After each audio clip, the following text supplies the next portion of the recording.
지금 우리가 지난주에 이제 공부했던 것은 4장부터가 이제 하늘 어전 회의 올라가서, 그렇죠? 4장에 이제 하나님의 보좌를 요한 사도가 하늘로 올라가서 이제 보게 되지요. 자, 그래서 요한이 하늘에 올라가서 이제 봤는데, 하늘에서 그 어전, 하나님의 어마어마한 그 보좌의 광경을 보게 됩니다.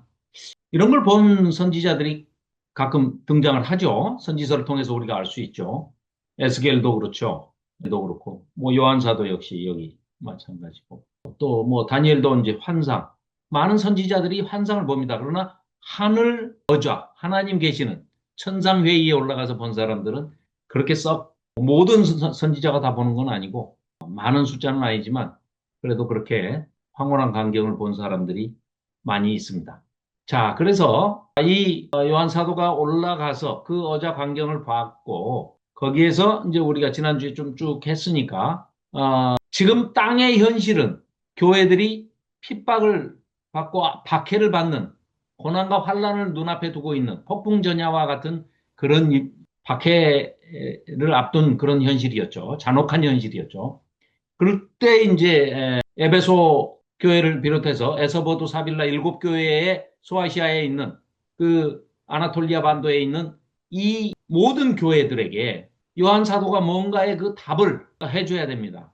뭐 혼자 살아남은 지금 사도 요한이라고 한다면 12제자 중에 혼자 유일하게 살아남은 또 뭐 나이도 거의 100세 가까운 그런 입장이기 때문에 더더군다나 핍박을 앞둔 더더군 이 네로 황제 때 벌써 1차 박해가 지나가고 그때는 아주 혹독하게 많은 그리스도인들이 순교를 했죠. 그랬기 때문에 뭔가 지금 사도 요한으로서는 이 교회들을 안심을 시켜주든지 소망을 갖게 하든지 무언가의 이런 얘기를 해야 되는데 인간의 말을 전할 수는 없고 하나님으로부터 오는 메시지, 하나님의 신탁을 받아가지고 전하고 싶은 마음이 얼마나 컸겠습니까? 그래서 그 반모섬에 기양가 있는 상태에서 주의 날에 그렇게 기도를 하고 있는데 그때 그 환상의 목소리와 소리와 또 하늘에 올라가서 환상을 보게까지 되죠. 그래서 이제 올라가서 보니까 예수님이 나타나서 쫙 환상을 보여주시는데 어마어마한 광경을 보게 되죠. 물론 글로 옮기는 데는 우리가 충분히 뭐 짐작할 수 있는 부분은 요한 사도가 아무리 글을 잘 쓰고 묘사력이 뛰어나고 이런 뭐 한다 하더라도 문장력이 뛰어난다 하더라도 상상을 초월하는 것들에 대해서는 뭐라고 쓸 수가 없습니다. 본 적이 없기 때문에. 그래서 우리도 지금 25년도에 살고 있지만 뭐 100년 전과 100년 뒤의 일을 생각한다 해도 전혀 상상이 안 되잖아요. 우리가 100년 뒤에 세상이 어떻게 바뀔지를 뭐 도무지 뭐 상상조차도 가늠조차도 못하는 것과 똑같이 사도 바울을 2000년 전에 쓰여진 이 사도 바울이죠. 요한계시록 2000년 전에 쓰여진 이 요한계시록의 서사를 또 묘사를 서술돼 있는 이 기록들을 우리가 볼 때는 그 점을 잘 분간하면서 봐야 됩니다. 분별하면서 봐야 됩니다. 무슨 얘기냐?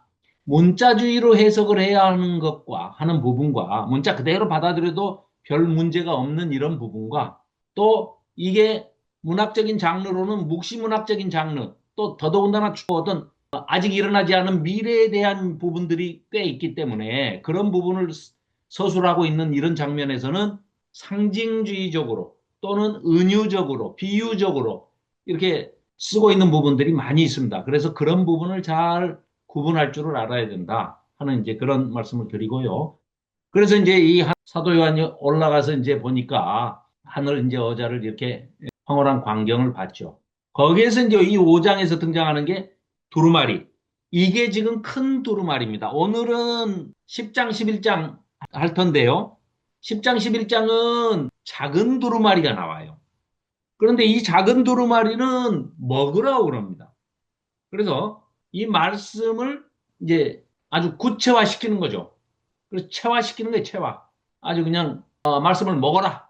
이렇게 이제 얘기를 하고 5장에 나왔던 두루마리는 일곱 인으로 봉해진 두루마리는 큰 두루마리죠. 큰 두루마리. 이거는 예수님이 펼치시면서 인봉을 뗄 때마다 쭉 환상을 보여주셨죠. 그래서 이제 우리가 그 내용들을 잘 알고 있죠.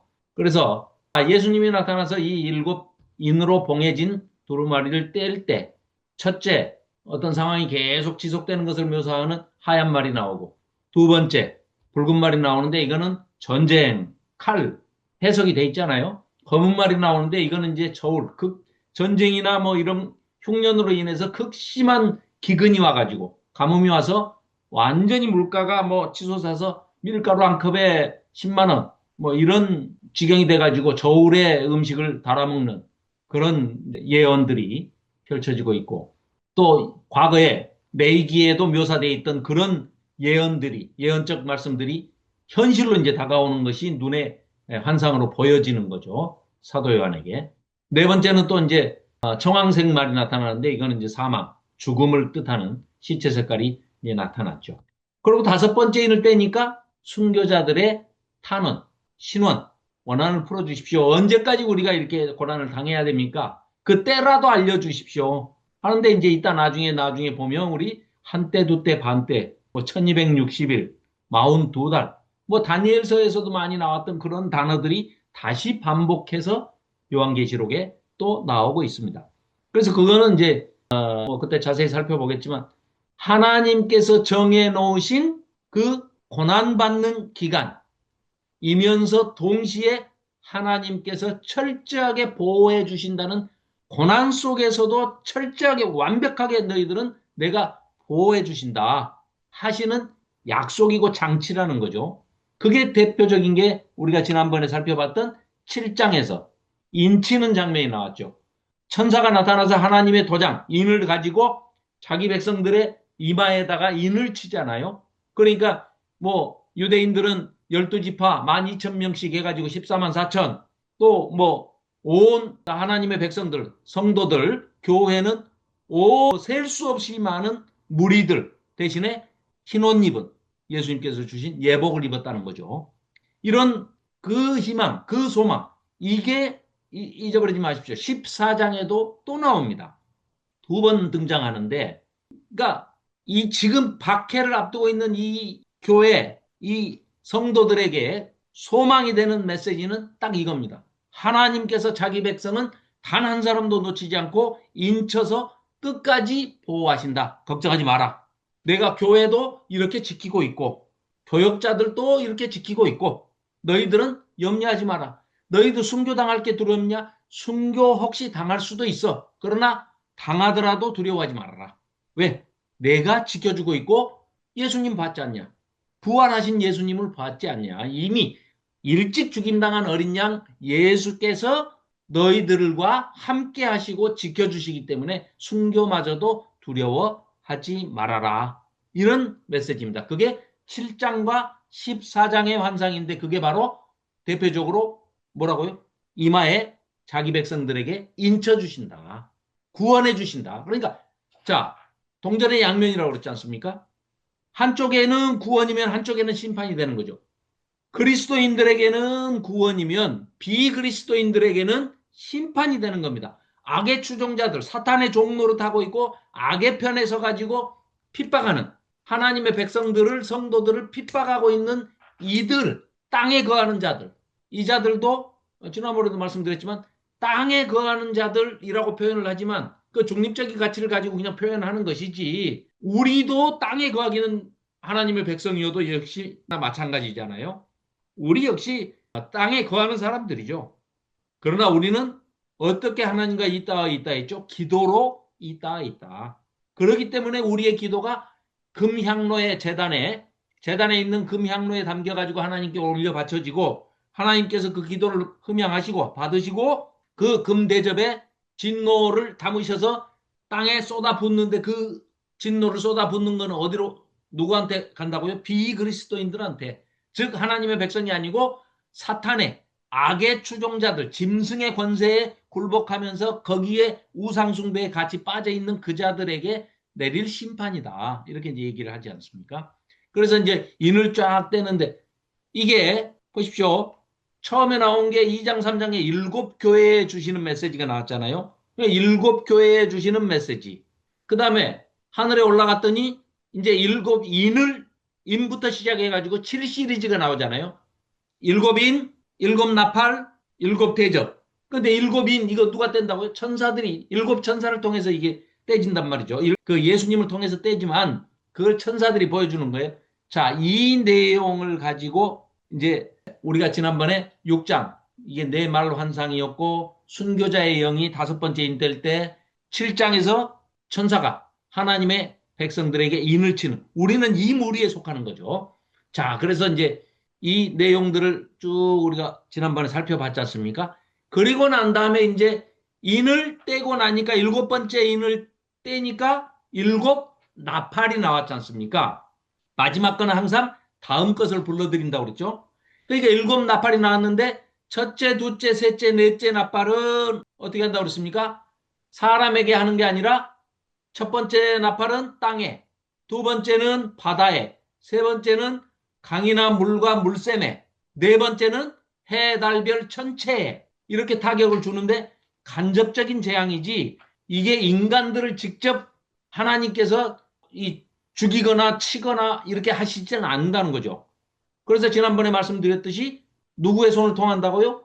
사탄을 추종하는 그 세력들이 자기들이 자기들을 따르는 사람들을 심판하는 그런 이야기지. 하나님은 전체적인 그림은 신정론 지난번에 말씀드렸죠. 그 신정론 하나님은 직접 폭력을 써가면서 심판하지 않는다는 거죠. 아무리 사탄의 편에 있는 자들이라도 오히려 그들을 통해서 사탄을 통해서 짐승을 통해서 짐승의 권세를 통해서 짐승의 폭력을 통해서 자기들의 추종자를 악한 놈들끼리 정리하게 만드시지 하나님께서 직접 폭력적인 방법으로 하지 않으신다. 예수님께서는 성삼위 하나님은 비폭력적인 방법을 쓰시고 그게 나아가서는 우리가 상식적으로 이해할 수 없는 오히려 어린 양이 일찍 죽임을 당함으로써 사망 권세를 이기고 그 죽음을 이겨버리시면서 승리하시는 죽음으로 그러니까 십자가에서 죽임 당하심으로써 부활하심으로써 그 사망 권세를 이겨버리시는 이런 방법을 쓰시더라 하는 걸 우리가 이제 거기까지 살펴봤죠. 자, 그래서 8장, 9장 이제 일곱 나팔 불리는 장면 봤죠. 그래서 첫째, 둘째, 셋째, 넷째가 땅, 바다, 강물, 그 다음에 해달별 이게 네 번째까지고 다섯 번째 나팔, 여섯 번째 나팔, 일곱 번째 나팔이 앞에 보시듯이 화. 첫 번째 화가 다섯째 나팔, 두 번째 화가 여섯째 나팔, 세 번째 화가 일곱째 나팔인데 일곱 번째 나팔을 불면 일곱 대접이 통째로 나온다 이거죠. 그러니까 마지막 세 번째 화는 일곱 대접 전체가 세 번째 화다. 그러니까 화. 독수리가 지나가면서 지난번에 화 했죠. 이게 다섯째 나팔, 여섯째 나팔, 일곱째 나팔이죠. 이 세 가지 화인데 우리 지난번에 한번 9장까지 했었죠.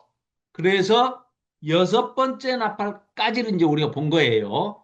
자, 그러고 나서 9장에서 이제 이런 일들이 벌어지는 자, 나팔 1, 2, 3, 4 방금 설명드렸고요. 5, 6, 7 화인데 이게 이제 본격적인 심판이에요.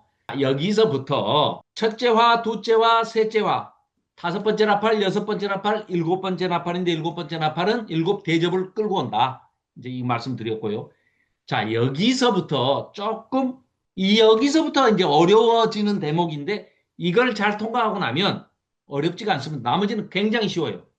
그래서 뭐를 생각하셔야 되냐면 자, 계시록 10장에서는 잊지 마셔야 할 것이 작은 두루마리를 하나 나오는데 그 작은 두루마리를 요한 사도한테 네가 먹어라 라고 지금 해요.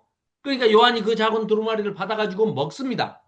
먹는데 그러니까 이거는 쉽게 얘기하면은 예언의 말씀이죠. 하나님의 예언의 말씀을 대언해라. 예언이라는 게 점쟁이들이 뭐 복제받고 그 기륭화복 당신의 미래를 내가 점쳐줄게 하고 뭐 부적 써라 뭐 이게 예언이 아니고 하나님의 말씀을 대신 전한다 해가지고 대언이라고 해야 맞는 정확한 얘기입니다. 우리 예언이라고 번역된 게. 그러니까 예언자들이 선지자들이 하나님의 말씀을 받아가지고 그대로 유통시키는 거예요. 전하는 거예요. 그러면은 그냥 대언하는 거죠. 하나님 말씀을 대신 전달하고 대신 선포하고 메시지를 대신 전할 뿐이죠. 그렇기 때문에 그 내용에는 과거도 있고 현재도 있고 미래도 있고 다 포함될 수 있습니다. 무조건 미래의 일만 예언하는 게 아니고 과거의 일도 하나님께서 과거에 지나갔던 역사를 가지고 예언을 말씀을 주시기도 하고요. 현재의 일도 역시 현재 일을 가지고 예언을 말씀해 주실 수도 있습니다. 자, 그 얘기는 무슨 얘기냐? 과거가 됐든 현재가 됐든 미래가 됐든 어느 것을 가지고 도구를 써서라도 예언은 할 수 있는 것인데 예언하는 목적이 그럼 뭐냐? 목적. 왜 예언을 하냐? 하나님께서 왜 예언자를 통해서 우리한테 예언을 주시느냐? 지금 내가 처해 있는 현실을 변화시키기 위해서 그런 겁니다.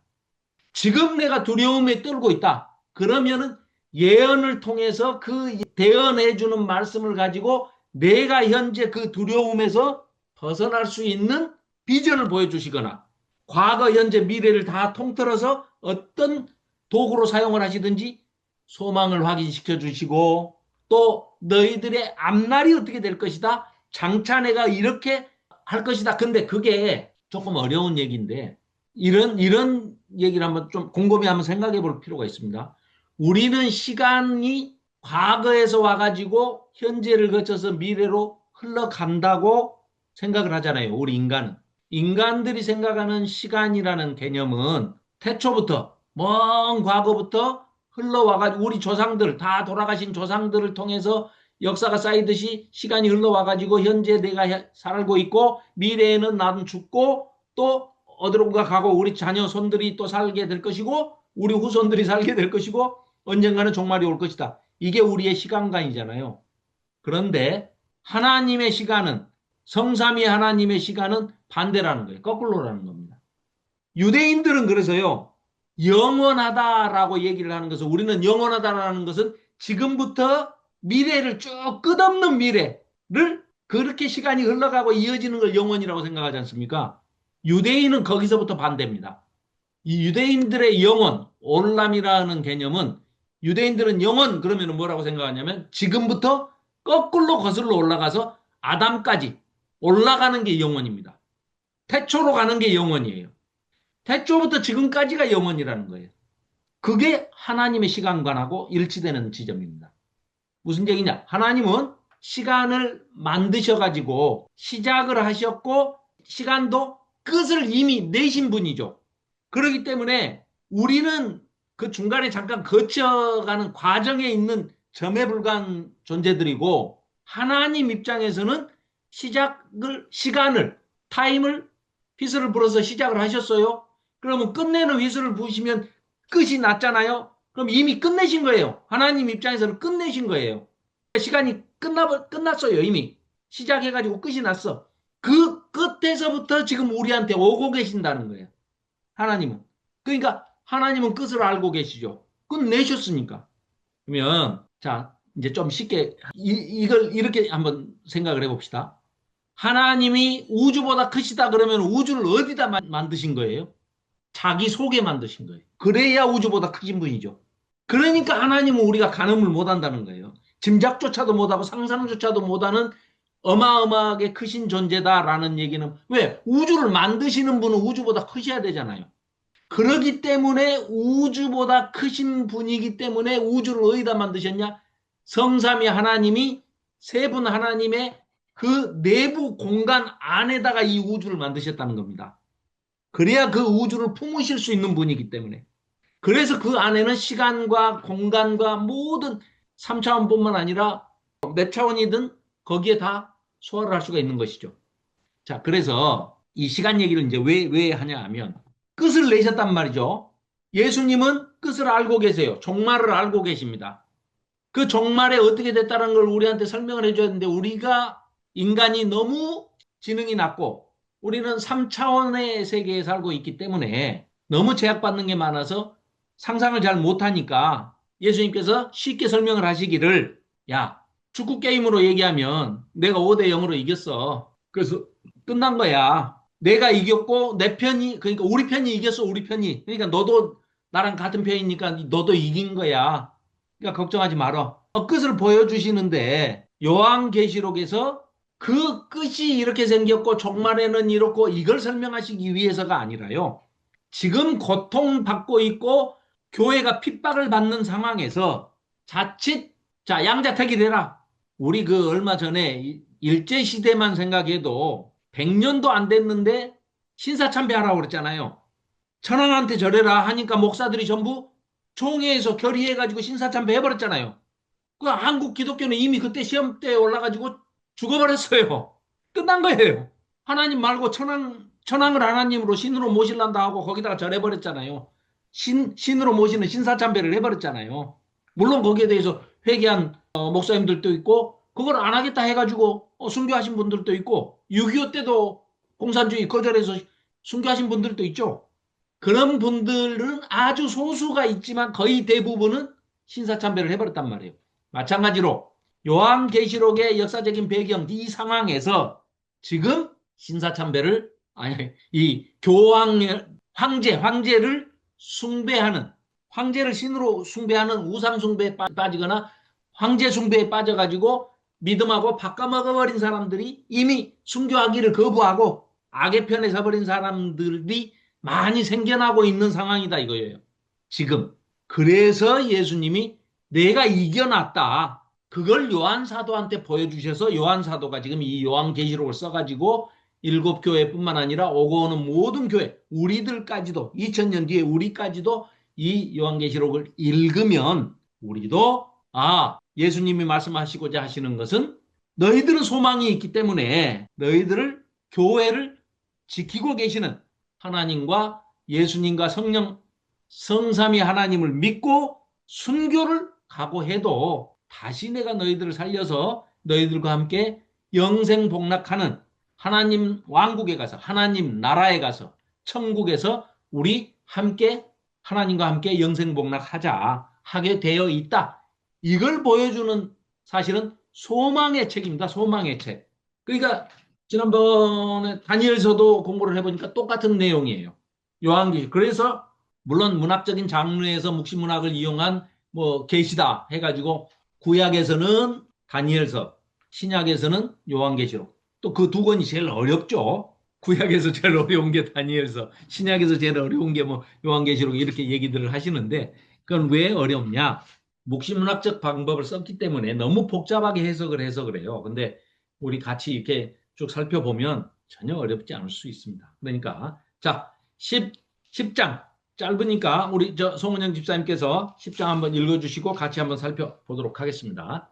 네. 네, 내가 또 보니 힘센 다른 천사가 구름을 입고 하늘에서 내려오는데 그 머리 위에 무지개가 있고 그 얼굴은 해 같고 그 발은 불기둥 같으며 그 손에는 펴놓은 작은 두루마리를 들고 그 오른발은 바다를 밟고 왼발은 땅을 밟고 사자가 부르짖는 것 같이 큰 소리로 외치니 그가 외칠 때 일곱 우레가 그 소리를 내어 말하더라. 일곱 우레가 말을 할 때에 내가 기록하려고 하다가 곧 들으니 하늘에서 소리가 나서 말하기를 일곱 우레가 말한 것을 임봉하고 기록하지 말라 하더라.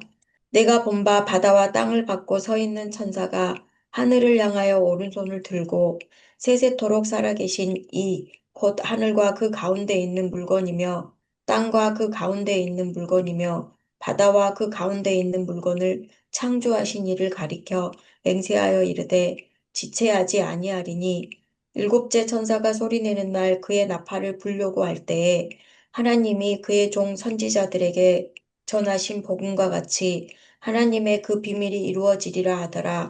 하늘에서 나서 내게 들리던 음성이 또 내게 말하여 이르되 내가 가서 바다와 땅을 밟고 서 있는 천사의 손에 펴놓인 두루마리를 가지라 하기로 내가 하늘에게 나아가 작은 두루마리를 달라 한즉 천사가 이르되 갖다 먹어버리라. 내 배에는 쓰나 내 입에는 꿀같이 달리라 하거늘 내가 천사의 손에서 작은 두루마리를 갖다 먹어버리니 내 입에는 꿀같이 다나 먹은 후에 내 배에서는 쓰게 되더라. 그가 내게 말하기를 내가 많은 백성과 나라와 방언과 임금에게 다시 예언하여야 하리라 하더라. 아멘. 아멘. 자, 지금 이제 우리 지난번에 8장 9장 살펴봤을 때 여섯째 천사가 우리 이제 이 구조를 한번 이제 봅시다. 쉽게 보려면 자, 우선 앞에 화면 보이시죠? 화면 보시면 6장 1절부터 8장 1절까지가 이제 일곱인 떼는 장면이었어요. 우리 다 봤잖아요. 방금도 설명드렸고요. 말씀드렸고. 첫째 인부터 쭉 일곱째 인까지 떼는데, 여섯 번째 인을 9장 13절에서 띄잖아요. 그렇죠? 9장 13절에서 여섯째 인을 띄었지 않습니까? 여섯째 천사가, 여섯째 나팔을 참 불지 않습니까? 여섯째 천사가 나팔을 불매해서 지금 여섯 천사가 지금 나팔을 분 장면이에요. 그러고 10장에 보니까 이제 연결이 이렇게 돼야 되는데, 이게 앞에 화면 보시면 일곱 인을 차례대로 다 띄다. 6장부터 16장까지 전체가 이 11개 장이 일곱 인, 일곱 나팔, 일곱 대접 시리즈예요. 심판 시리즈입니다. 심판이 이루어지는 것이 6장부터 16장까지인데 중간에 삽입장이 있다고 이제 지난주에도 말씀드렸잖아요. 이 삽입장이 어디냐? 6장부터 16장까지가 심판 얘기인데 10장, 11장, 12장, 13장, 14장 5개 장이 삽입되어 있는 장이에요. 심판하고 관계가 없는 내용이 들어가 있습니다. 아시겠죠? 자, 다시 한번요. 6장부터 16장까지 11개 장이 정말 심판 이야기가 11개 장에 쓰여져 있어요. 그 순서는 일곱인, 일곱 나팔, 일곱 대접. 인, 나팔, 대접이에요. 7개, 7개, 7개. 7시리즈로 3개인데 일곱인, 일곱 나팔, 일곱 대접. 6장부터 16장까지 이렇게 돼 있는데 삽입돼 있는 장이, 즉 삽입돼 있다는 거는 그 심판 이야기만 하면 인, 나팔, 대접 얘기만 하면 되는데 그 심판 얘기하고 전혀 관계없는 얘기가 10장, 11장, 12장, 13장, 14장 이렇게 5개 장이 들어있습니다. 14장까지가, 10장부터 14장까지가. 그런데 어려운 게 뭐냐? 그 사이에 조그맣게 또 몇 절이 이 삽입장 안에서도 또 구분이 돼요. 그러니까 이제 그거는 나도 버리고 큰 덩어리로 보자고요. 6장부터 16장까지가 심판 이야기인데 10장부터 14장까지가 딴 얘기더라. 그러니까 오늘 지금 딴 얘기를 이제 하는 거예요. 그러면 어떻게 해서 딴 얘기인지 이제 요 앞부분하고 살펴봐야 되는데, 자, 지난번에 할 때 제가 8장 13절에다가 별표 2개, 3개 해놓으시라고 그랬죠. 표시돼 있죠. 8장 13절 해가지고 기준 그러면은 8장 13절 내가 또 보고 들으니 공중에 날아가는 독수리가 큰 소리로 이르되 땅에 사는 자들에게 화가 있을 것인데 새 천사들이 불어야 할 나팔 소리가 이는 새 천사들이 불어야 할 나팔 소리가 아직 남아있다. 그러니까 5, 6, 7 나팔이 화 세 가지 화다. 여기까지는 다 정리가 되셨지 않습니까? 자, 그러면 이제 5째 나팔 9장 1절부터 불죠. 9장 1절부터 5째 천사가 나팔을 불매 이게 첫 번째 화 됐죠. 그래가지고 11절까지가 첫 번째 화의 내용입니다. 그리고 12절이 1절부터 11절까지 첫 번째 화, 즉 5번째 나팔을 불었을 때의 그 심판의 내용을 설명해 주는 거예요. 첫째 화는 지나갔으나 보라 아직도 이후에 화가 2개 남아있다. 그러니까 곧 닥칠 것이다. 자, 이 얘기입니다. 그러고 나니까 9장 13절에서 뭐 어디 도망도 안 가고 바로 6째 나팔 2번째 화 하고 6째 천사가 나팔을 불매하고 2번째 화를 설명을 해요. 그러면 이제 여기 아주 잘 건너가는 겁니다. 그래가지고 끝에 21절까지가 그 화의 내용입니다. 그러면은 방금 전에 것처럼 12절에서 첫째 화가 이렇게 해서 지나갔다 하는 것처럼 21절 뒤에 22절이 만일에 있었으면 22절이 이렇게 해서 둘째 화도 지나갔으니 보라 셋째가 남았다 이렇게 설명하면 패턴대로 딱 될 거 아닙니까? 그런데 그게 안 나오고 느닷없이 10장 1절부터 다른 얘기가 나온다는 거예요. 그러죠? 우리가 눈으로 확인하니까 이제 이게 그렇게 돼 있죠. 자, 이렇게 해서 자, 그러면 그 설명이 안 나오고 왜 갑자기 엉뚱하게 10장에서 방금 읽어봤더니 10장에서 묘하게 막 요한 사도한테 뭐 두루마리 쬐까는 거 하나 줄 테니까 먹어라. 그러니까 먹으니까 또 뭐 입에는 닿는데 먹으니까 배에는 쓰다 막 하고 막 이상한 소리가 나오면서 요한이 자기 소명을 재확인하는 재소명, 재확인 장면이 그런 내용이 갑자기 끼어든다 이 말이에요. 그래서 이것이 끼어들었기 때문에 이 끼어든 내용을 우리가 삽입장이다, 삽입부다 이렇게 얘기를 하는데 우리가 장절 구분은 아까 10장 읽을 때 11절에서 끝났잖아요. 송은영 집사님이 읽은 게 사실은 이게요. 11장 13절까지가 끊어졌어야 맞아요. 끊지 말고 여기서 11장 1절이라고 붙이지 말고 차라리 10장 12절 13절 해갖고 쭉 가가지고 11장 13절까지가 사실은 한 덩어리예요. 이해하시죠? 그럼 거기다 그렇게 표시를 해놓으면 읽기를 우리가 그렇게 읽어버리면 헷갈리지가 않아요. 오히려 장절 구분해 놓으니까 우리를 헷갈리게 만들어버리는 거예요. 자, 두 번째 헷갈리게 만든 이유는 뭐냐? 똑같은 단어, 화 할 때 헬라어로 우아이라는 단어를 쓰거든요. 근데 똑같은 단어를 번역을 하면서 번역자가 아니 이 책을 쓴 저자는 다섯째 나팔, 여섯째 나팔, 일곱째 나팔, 화다 하고 8장 13절에서 아주 이정표로 딱 이렇게 지도까지 딱 줬는데 번역자가 뭔 짓을 해버렸냐면 똑같은 단어를 번역할 때 어디다가는 재앙이라고 번역해버리고 어디다가는 재난이라고 번역해버리고 화라는 단어를 안 쓰니까 이게 화인지 아닌지를 모르게 만들어버렸어요. 이 두 가지. 장절 구분하는 인쇄업자가 헷갈리게 만들어버렸고 방금 말씀드린 대로 11장 13절까지가 한 덩어리여야 딱 깔끔하게 떨어지고 누구나 이해를 할 수 있는데 물론 삽입장이지만 삽입장도 이렇게 복잡하게 만들어버렸다 이거예요. 두 번째는 번역한 사람이 한글 번역한 사람이 번역을 똑같이 화로 번역을 해야 할 것을 여기서는 재앙이라 하고 저기서는 재난이라 하고 이런 식으로 번역을 해놓으니까 이게 뭐가 지나갔는지 어쨌는지를 알 수 없게 만들었더라. 이런 얘기입니다.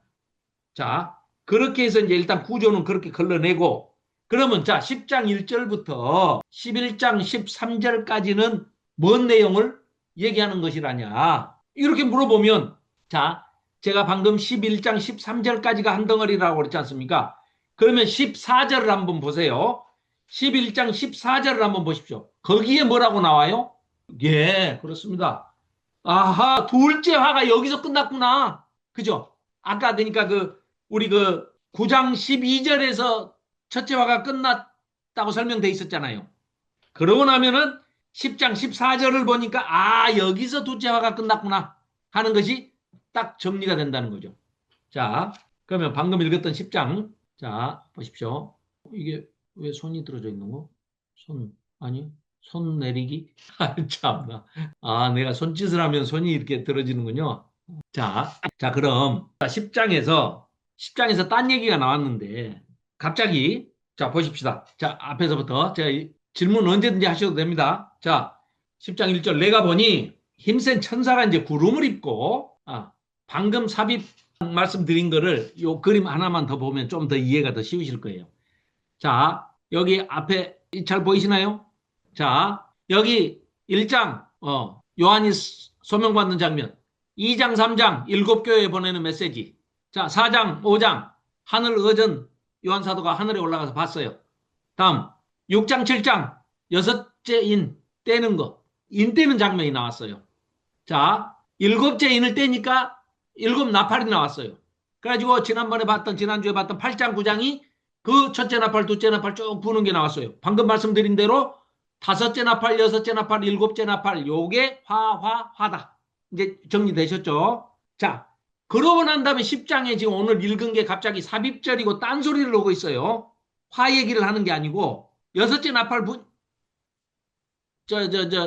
여섯 번째 나팔을 부니까 다섯째 나팔을 부니까 첫 번째 화가 지나갔고 여섯째 나팔을 부니까 둘째 화가 지나갔다라고 해야 되는데 그게 11장에서 끝나긴 했는데 그 내용을 얘기해야 되는데 얘기가 아니고 10장 1절부터 11장 13절까지가 딴 얘기가 나와요. 딴 얘기가.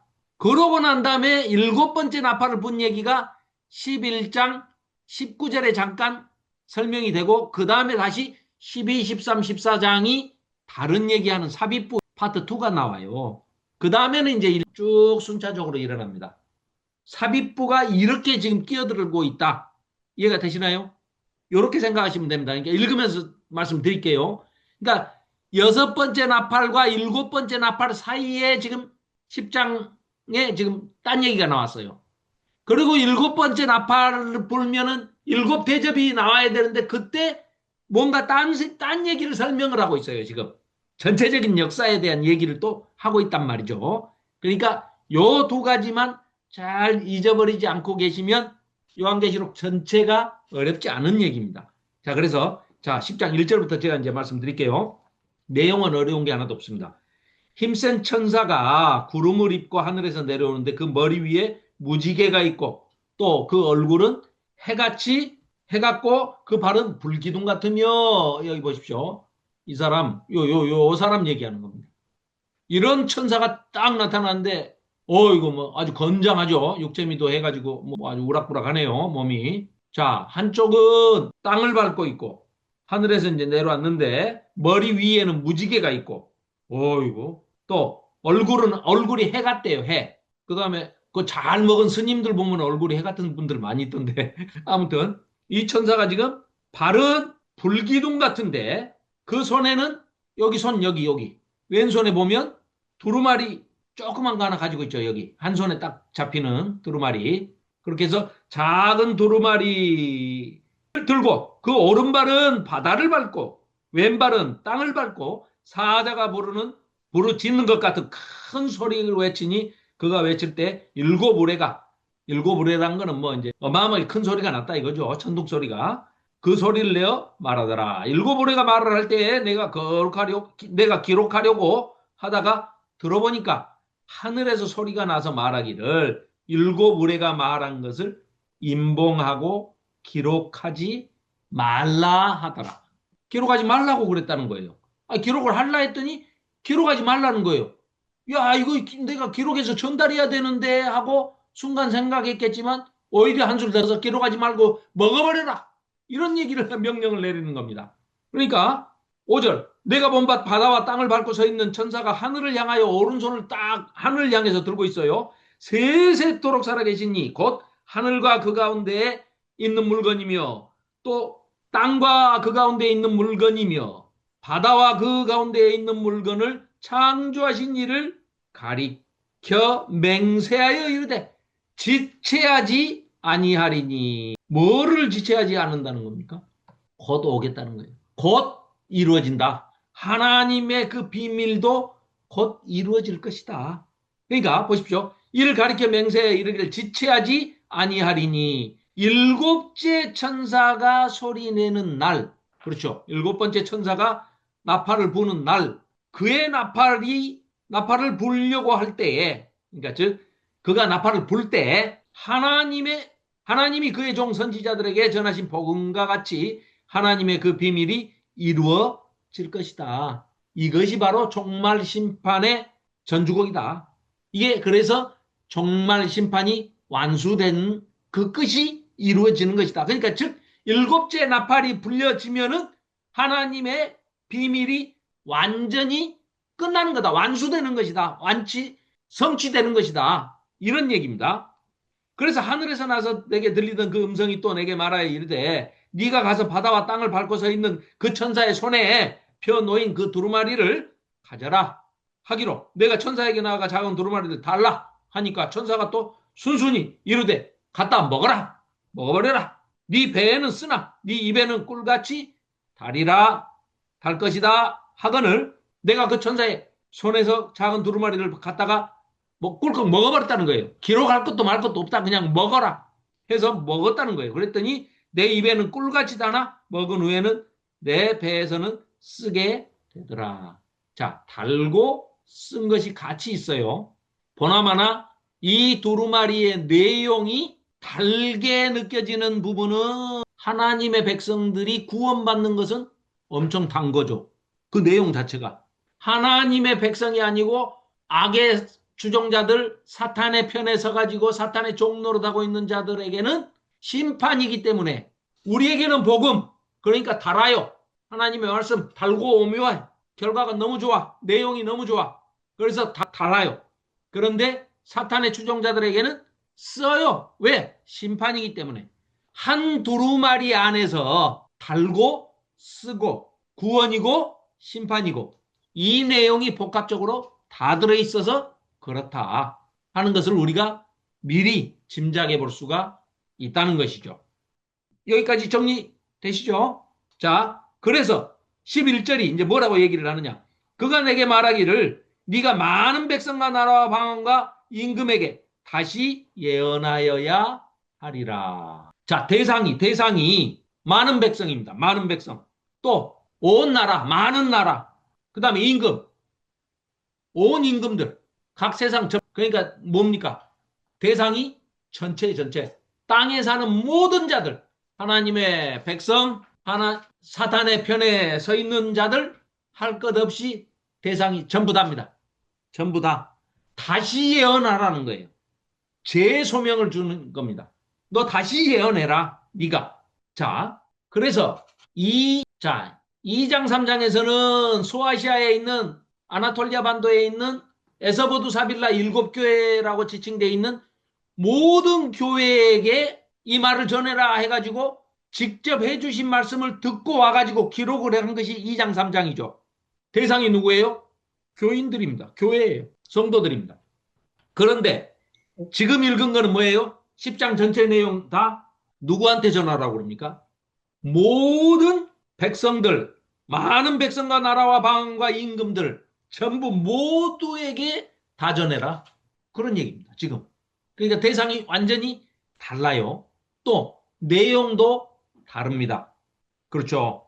자, 그래서 땅에 살고 있는 사람, 사탄에 속한 사람, 뭐 피라미드 질서에 따라가는 사람, 제국 질서에 따라가는 사람, 뭐 파라오의 질서에 어차피 세상과 타협해가지고 세상 황제 숭배하면서 황제를 신으로 모시면서 하는 이 길로 가는 자들과 딱 구별된 하나님의 백성, 교회, 성도들 딱 다릅니다. 그러니까 이분법으로 그냥 딱 갈라요. 우리한테 주시는 말씀은 복음의 말씀이고 복음의 선포고 예언의 말씀이고 예언의 선포입니다. 소망의 선포죠. 그리고 그것은 방금 표현에 의하면 달아요. 하나님의 말씀이 내게 꿀처럼 꿀송이처럼 송이꿀처럼 달아요. 왜? 구원이니까. 구원의 말씀이고 소망의 말씀이니까. 반대는 심판의 말씀이고 써요. 그래서 그런 내용들이 그대로 비교가 딱 되면서 이렇게 나눠진다는 얘기죠. 자, 그렇게 하고 이제 11장 여기 좀 여기서 이제 갈랐지만 내용은 아까 11장 13절까지가 연결되는 내용입니다. 조호연 집사님께서 마이크 켜시고 11장 13절까지만 읽어주시면 되겠습니다. 또 내게 지팡이 같은 갈대를 주며 말하기를 일어나서 하나님의 성전과 제단과 그 안에서 경배하는 자들을 측량하되 성전 바깥마당은 측량하지 말고 그냥 두라. 이것은 이방인에게 주었은즉 그들이 거룩한 성을 42달 동안 짓밟으리라. 내가 나의 두 증인에게 권세를 주리니 그들이 굵은 베옷을 입고 1260일을 애언하리라.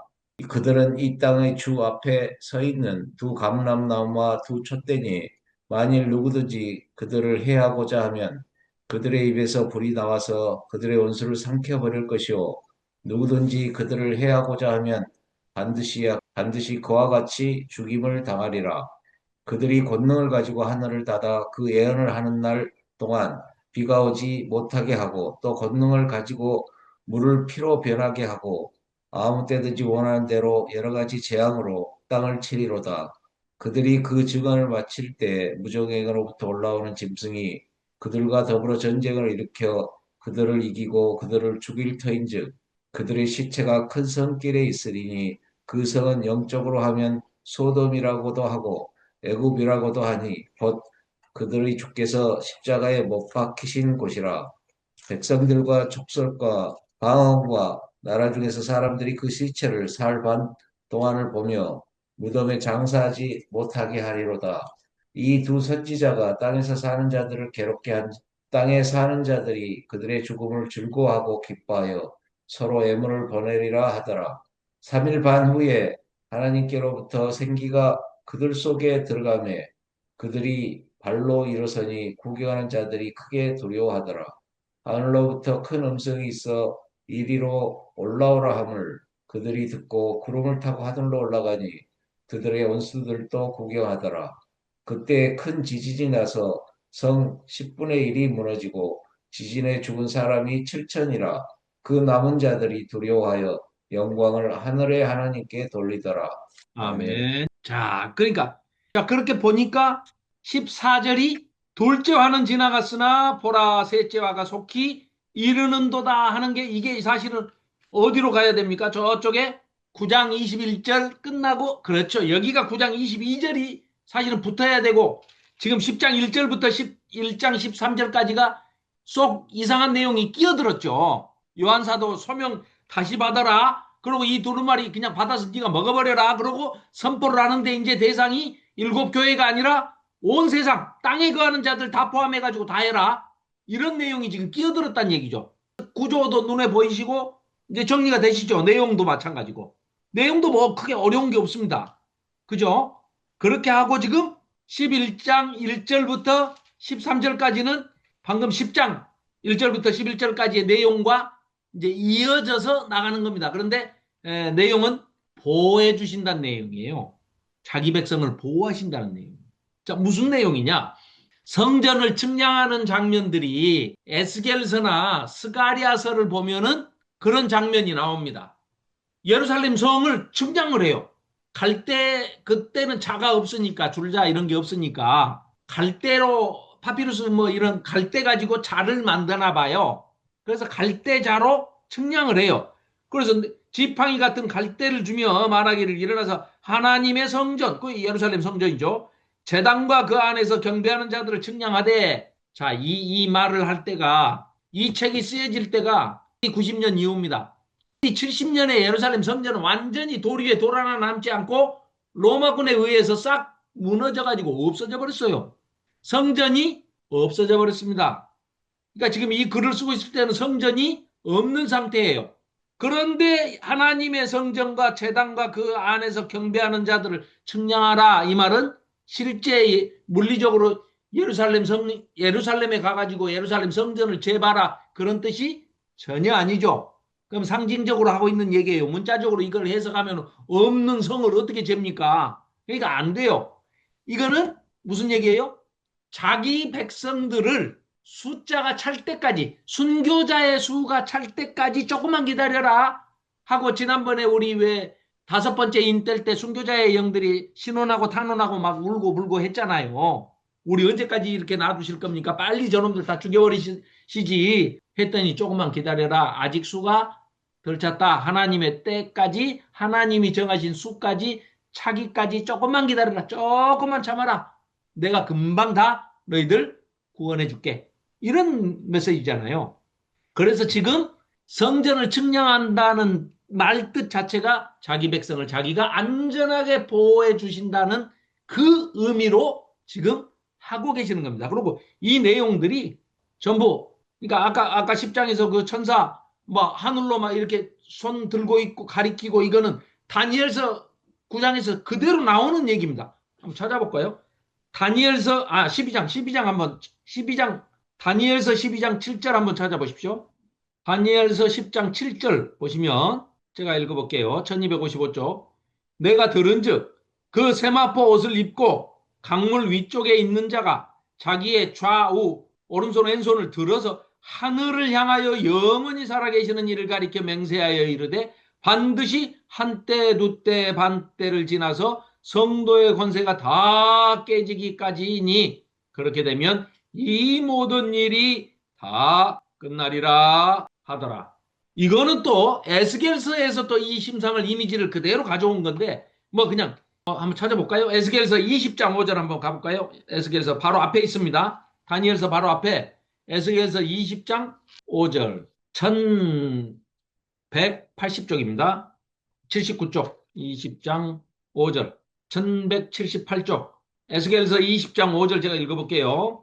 이르라 주 여호와께서 이같이 말씀하셨느니라. 옛날에 내가 이스라엘을 택하고 야곱 집의 후예를 향하여 내 손을 들어 맹세하고 애굽 땅에서 그들에게 나타나 맹세하여 이르기를 나는 여호와 너희 하나님이라. 이런 말씀을 왜 하냐면 너희들 내 백성이야. 내 거야 내 거. 걱정하지 마라. 내가 책임질게. 안전하게 보호해줄게. 똑같은 맥락에서 지금 얘기를 하고 있습니다. 방금 읽은 12장 다니엘서 12장 7절이 아까 우리 읽었던 천사 여기 지금 화면에 보이는 천사, 이 모습이 이 모티브가 어디서 왔느냐? 다니엘서에서 온 겁니다. 다니엘서에서. 그리고 더 나아가서는 에스겔서에서 지금 얘기하는 거예요. 하나님이 보내신 천사가 하나님을 향해서 맹세를 하는 거예요. 그만큼 우리한테 걱정하지 마라. 안심시켜주고 안전보장 내가 개런티한다. 책임진다. 하나님의 증인이다. 걱정하지 마라. 하나님이 거짓말 하시겠냐? 뭐 이런 차원의 얘기입니다, 지금. 자, 그래서 지금 있는 이 일도 역시 마찬가지입니다. 스가랴서, 그 성경, 거기, 에스겔서 40장이나 스가랴서 8장, 2장이다. 스가랴서 2장. 거기에 지금 이런 그 성전을 측량하고 뭐 이런 것들이 나옵니다. 다 이런 것들이 구약에서 다니엘서, 에스겔서, 스가랴서 거기에서 나와 있는 그런 모티브, 이미지를 가지고 그대로 와서 지금 여기 쓰고 있는 겁니다. 요한 사도가. 그러니까 딴 얘기를 하는 게 아니라 그 말은 무슨 얘기예요?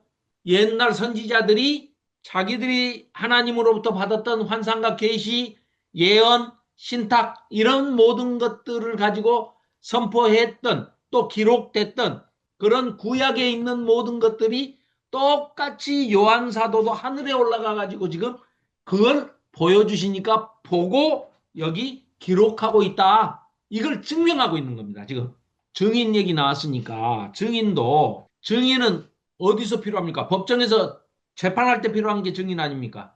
뭔가 지금 다툼이 있으니까 증인이 필요한 거 아니겠습니까? 그러면은 성경에서 증인이다 할 때는 자 우선 첫째 증인이 되려면 혼자는 안 돼요. 법적으로 구약에서 율법에 2명 이상이 증인이 있어야 되죠. 그러니까 또 그걸 악용해서 우리 동양에서는 저 중국에서 속담 있죠. 3인성호. 셋이 모여서 입 맞춰갖고 거짓말 해버리면 호랑이도 없는 호랑이도 만들어낸다. 3인성호. 참 그 아이러니컬하게도 그 3인성호에 당한 아주 최근에 당했던 유명한 사람이 조국 아닙니까? 조국 대표가 검찰에 당한 게 거짓말.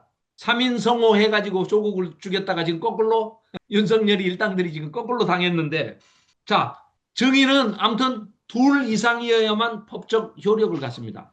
그런데 여기 계시록을 보면은요 증인에 대해서 이렇게 얘기합니다. 예수님 자신이 예수 그리스도가 증인이다.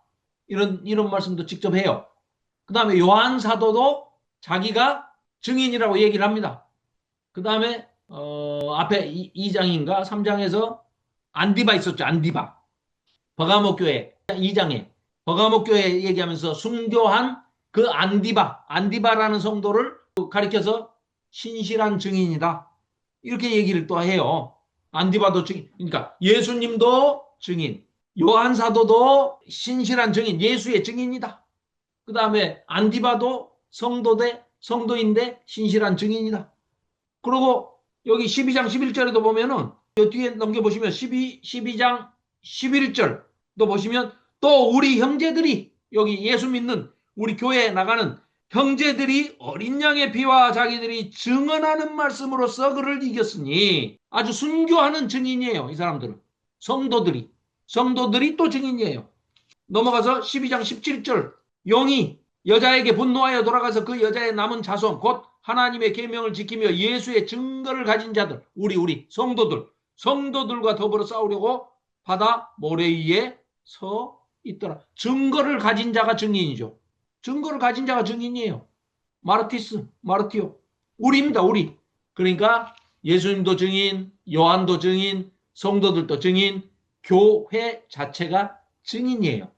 그래서 이 모든 성도들도 다 증인이고 그럼 이게 지금 뭐를 증거하냐 뭐를 우리가 증인이고 장소는 어디에서요? 재판장 법정에서 뭘 갖고 싸우느냐 간단합니다. 예수님이 우리의 주님이냐 저 로마 황제가 주님이냐 황제 숭배 사상이 우상 숭배 사상이 팽배해져 갖고 예수 믿는 자들은 예수를 주요 네 주요 뭐 하나님이십니다. 도마가 또 그렇게 고백하지 않습니까?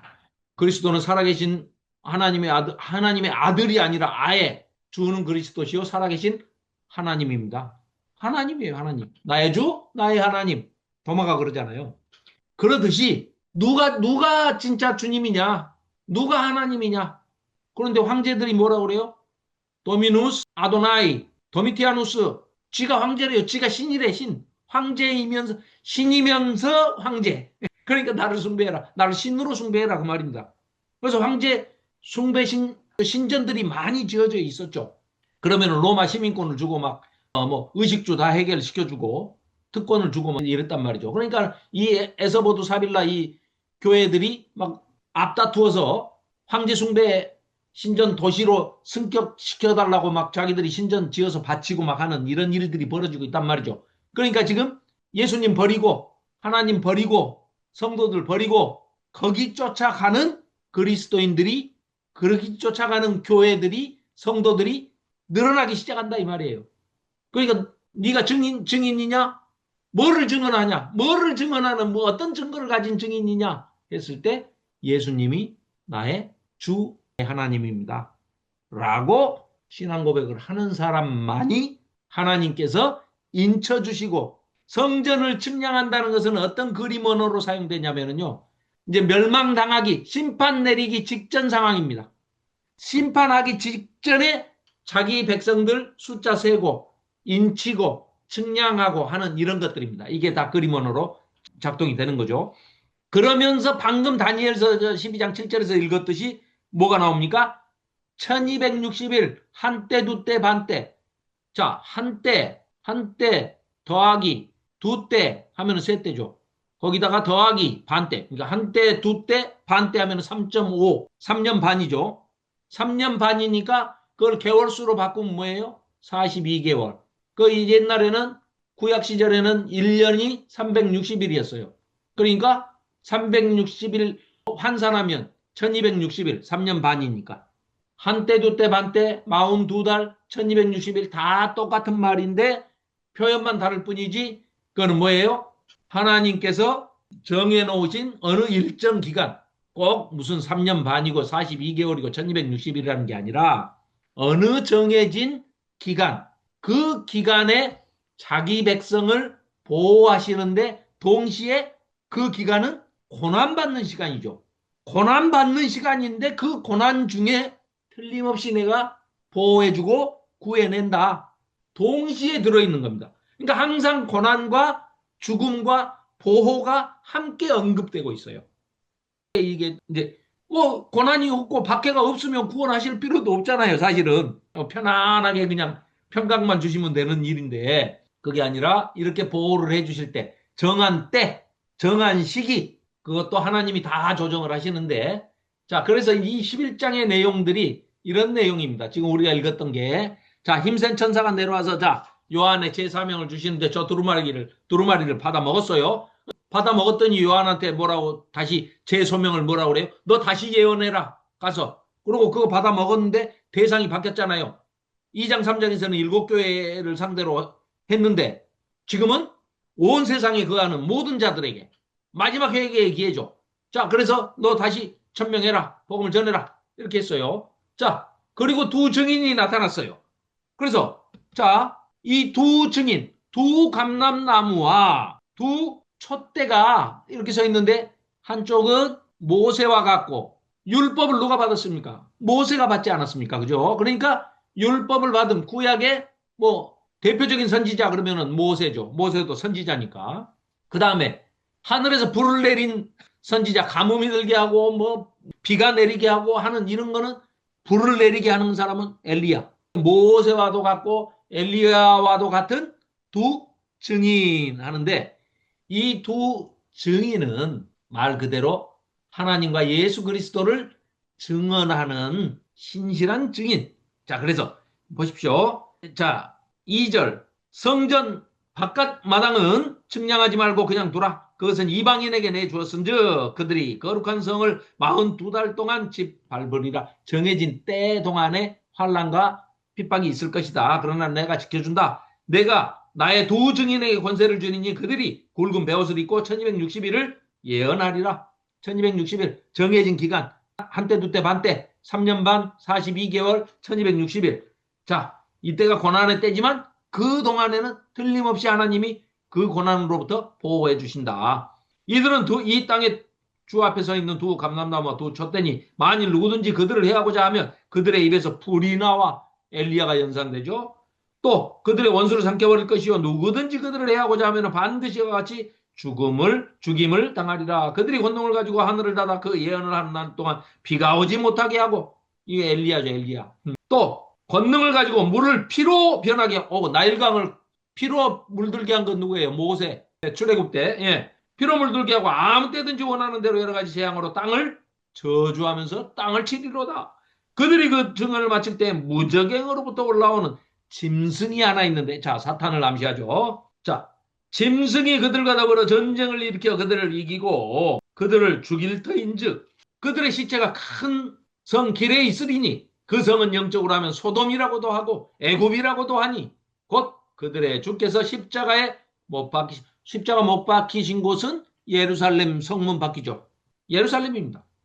그래서 백성들과 족속과 방과 나라 중에서 사람들이 그 시체를 사흘 반 동안을 보며 무덤에 장사하지 못하게 하리로다. 이 두 선지자가 땅에 사는 자들을 괴롭게 한 고로, 땅에 사는 자들, 아까 그 하늘에 속한 자, 땅에 속한 자 뭐 할 때, 이게 지금 땅에 사는 자들은 그냥 보편적인 이 비그리스도인들, 하나님 믿지 않는 자들을 지금, 즉 사탄의 추종자들을 얘기하는 겁니다. 그래서 이 두 선지자가 땅에 사는 자들을 괴롭게 한 고로 땅에 사는 자들이 그들의 죽음을 즐거워하고 기뻐하며 서로 예물을 보내고 하더라. 그런 못된 놈들. 자, 이게 데살로니가 아니다. 자, 이따가 이제 데살로니가 후서 잠깐 살펴보겠습니다. 자, 11절입니다. 3일 반 후에 하나님께로부터 생기가 그들 속에 들어가며 그들이 발로 일어서니 구경하는 자들이 크게 두려워하더라. 부활을 하고 있습니다. 부활하는 장면을 지금 목격하는 그런 거예요. 하늘로부터 큰 음성이 있어서 이리로 올라오라 함을 듣고 그들이 듣고 구름을 타고 하늘로 올라가니 그들의 원수들도 구경하더라. 이 두 증인이 지금 마치 앞에 지금 그림 보이시죠? 두 증인이 지금 승천하는 장면이에요. 부활해가지고 승천을 하는 장면입니다. 모세도 그 모압 평지에서 신명기 설교를 마지막 유언 설교로 하고 죽었다고 돼 있는데 우리 보면은 시체를 못 찾죠. 무덤이 어디 있는지 아무도 모르더라 그러죠. 엘리야는 물론 다 제자들이 보는 데서 이제 승천을 하죠. 그런데 그걸 보고 후계자가 된 건 엘리사 아닙니까? 그죠? 그래서 그 두 증인이 모세와 엘리야가 지금 하늘로 부활해서 지금 승천을 하는 겁니다. 그래서 이리로 올라오라 하니 그들의 원수도 구경했습니다. 그때 큰 지진이 나서 성 10분의 1이 무너지고 지진에 죽은 사람들이 7,000명입니다. 그 남은 자들이 두려워하여 영광을 하늘의 하나님께 돌리더라. 여기까지가 지금 10장 1절부터 11장 13절까지가 한 덩어리의 다른 이야기가 지금 여기 끼어 들어왔는데 나중에 보면 이제 12장, 13장, 14장 이 삽입부가 왜 이게 끼어들었는지 설명이 됩니다. 그래서 지금 연결할 것은 아까 9장 쭉 연결해가지고 두 번째 화, 즉 여섯 번째 나팔 불려진 것이 지금 14절에 서술을 하고 있죠. 설명을 하고 있죠. 14절에 뭐라고 그럽니까? 이제 이렇게 해서 두 번째 화, 그러니까 여섯째 나팔. 아까 9장 12절에서는 첫째 화가 지나갔다 설명이 되고 13절에서 여섯째 나팔, 즉 두 번째 화 시작이다 해놓고 이제 14절에 둘째 화 지나갔다 이런 거죠. 그렇죠? 그래서 이제 셋째 화가 속히 이르는도다. 이러면서 15절부터 일곱째 천사가 나팔을 불매. 이거는 이제 다시 원위치로 돌아온 겁니다. 일곱째 나팔이 보니까 이게 이제 그때부터 이때가 이제 뭐예요? 세 번째 마지막 화죠. 마지막 화. 그렇죠? 이때에 여러 개의 두루마리 책들이 이제 여기 이제 이때부터 15절부터 19절까지가 이제 이게 한 챕터예요. 한 챕터. 그렇죠? 그래서 요 삽입부에서 요 부분 오늘은 여기까지만 하고 여기 이제 15절부터 19절까지 요 부분은 원래 이야기로 다시 중심 줄거리로 돌아온 겁니다. 그죠? 뭐 읽어볼까요? 뭐 읽기만 하고 간단하게 하고 끝내고 다음 주에 다시 설명을 할게요. 읽기만 하겠습니다. 제가. 자, 15절입니다. 11장 15절. 일곱째 천사가 나팔을 불며 하늘에 큰 음성들이 나서 이르되 이제 다시 제자리로 돌아왔어요. 그래가지고 세상 나라가 우리 주와 주의 그리스도의 나라가 되어 그가 세세토록 왕노릇 하시리로다 하니 하나님 앞에서 자기 보좌에 앉아있던 24장로가 엎드려 얼굴에 땅을 대고 하나님께 경배하여 이르되 감사하옵나니 옛적에도 계셨고 지금도 계신 주 하나님 곧 전능하신 이여 친히 큰 권능을 잡으시고 왕노릇 하시도다. 이방들이 분노함에 주의 진노가 내려 죽은 자를 심판하시며 종 선지자들과 성도들과 또 작은 자든지 큰 자든지 주의 이름을 경외하는 자들에게 상 주시며 또 땅을 망하게 하는 자들을 멸망시킬 때로소이다 하더라. 이에 하늘에 있는 하나님의 성전이 열리니 성전 안에 하나님의 언약궤가 보이며 또 번개와 음성들과 우레와 지진과 큰 우박이 있더라. 아멘. 하고 15절에서부터 19절까지는 본래의 이야기로 돌아왔는데 전혀 다른 이야기입니다. 이게 전혀 다른 이야기예요. 이 전 내용과는 내용이 다르기도 하고 이거는 좀 설명이 많이 필요합니다. 그래서 오늘은 여기까지만 하고 다음 주에 15절부터 11장 15절부터 19절까지 이게 하늘에서 올려지는 참 예배 광경인데 이 참된 예배의 광경을 이 설명을 좀 드려야 됩니다. 그래서 또 삽입과는 어떻게 연결이 되고 하는 내용을 우리가 살펴보도록 하겠습니다. 그래서 오늘은 여기까지 하고 다음 주에 잠깐만요. 그렇구나. 자, 그래요. 여기가 지금 제일 어려워하는 부분들인데 지금 구조 우리가 따지고 문맥 찾으니까 뭐가 끼어들고 뭐가 지금 본 중심 이야기고 삽입된 이야기인지 아시겠죠? 예. 송은영 집사님이 이제 이해를 하셨으니까 이제 된 거야, 이거는. 그래서 여기까지만 오늘 하고 다음 주에 이어서 잠깐 이제 요 방금 마지막에 읽었던 11장 15절부터 19절까지 이 내용도 굉장히 중요한 내용이고 하나의 패턴을 이루는 내용이기 때문에 하늘의 합창 또 아주 그 어마어마한 예배 광경을 우리가 또 이제 이 그림을 그려볼 수가 있습니다. 이미지를 떠올릴 수가 있으니까 다음 주에 그것은 이어서